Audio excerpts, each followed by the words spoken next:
sounds great, great plans. While we are on the subject of fish quality, and I would also like to move on to the field of nutrition and food and bait.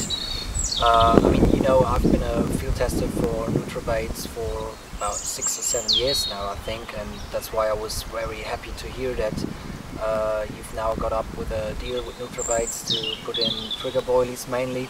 I'm now fishing the blue oyster, but I like all the NutriBait stuff, and maybe you can tell us a bit why you have decided to work with NutriBaits and put those baits in. Yeah, so also a good question. So I've spent my whole life almost very interested in carp baits, and from many years ago I was even into the old sort of Fred Wilton HMV type baits, and the concept of having food baits, not just attractor baits. I've always believed in having a really high quality, highly nutritional bait for the carp that does them a lot of good, because number one, I think we owe it to them, we're catching them all the time, so we should at least feed them with something decent. But number two, it keeps them healthy, it gives them the best chance of a strong immune system, and it obviously gives them the best chance of optimum growth as well. So in the many years of carp fishing I did in the UK, over years ago I experimented with a lot of different companies' baits and my own baits, but I settled on NutriBaits from many years ago, starting with the Big Fish Mix. I had massive success with that, and I used most of their baits over the years, but in more recent times I moved to Trigger when they introduced that, and Trigger, especially with pineapple and emputric acid flavour, to me has been an unbelievable successful combination. I believe it's one of the best quality baits that you can give the fish. The more that goes in, I've seen it happen on lakes, the better and better it gets, and the fish really seem to flourish on it as well. So for me it's confidence, it's all about confidence, and when I'm actually fishing, you don't want to be thinking about your bait, you want to be thinking about location really, and then maybe rigs. So you want to use something you're confident in. When the anglers are coming here, we don't force people to buy it, but if they want a bait provided by us, we can give a bait that they know has gone in, the fish eat it a lot, they can be totally confident as well. And as a fishery owner now, I can be confident that what the fish are eating is the best quality I can give them. So it's a win-win, it's good for the fish, it's good for me, and it's definitely good for the anglers coming. That's why we pick NutriBaits.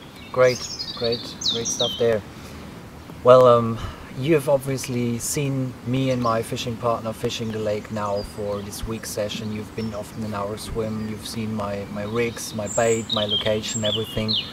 Is there any advice that you could give me to maybe one day reach my target in this lake, and anything I could do different from your point of view?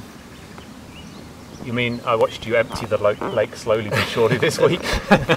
Yeah, you caught a lot of fish, so it's difficult to give you really too much advice, but the only thing I would say in general is that Badger's Holt is fished every week by usually very good anglers right through the whole season that we're open. The fish see everything, they see a lot of pressure, they see every rig you can imagine, every bait you can imagine, and even in the short time we've owned it, we watch it change every week.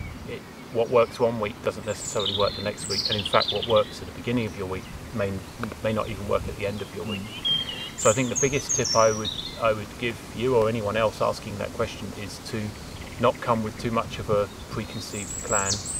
Come with a really open mind, watch the fish, watch the lake, the fish show themselves a lot, and be prepared to adapt to the fishing quite quickly through the week. The most successful people, I think, are the people that read the water and make changes as early in the week as possible to find the winning formula for that week.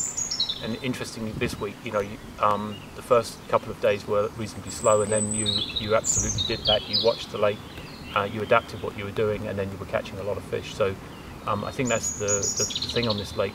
If you plan everything at home and in the car on the way here and you stick to it all week, maybe it's not the best thing. You've really got to change, watch, and be prepared to change your fishing right through the whole session. Okay. Yeah, I find the same thing actually. I've always thought that Badgers is the water where you always have to progress to do the next step and watch what happens and what not. From an angler's perspective, I mean, maybe you have already answered that a bit, but if you fish it yourself one day, how would you approach it? Yeah, well, first thing to say, I've never fished badgers even though I own it, but maybe one winter I'll put a rod out for a couple of hours.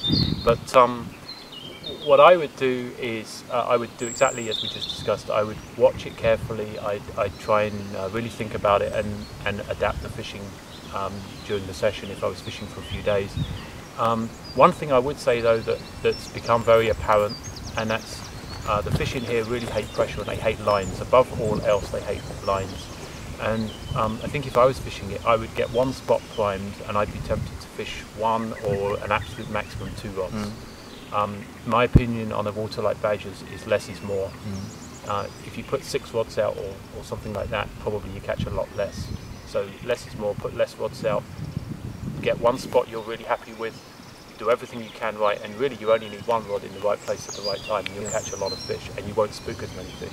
So I think if I was fishing it, that's probably what I would do. Less rods. Okay.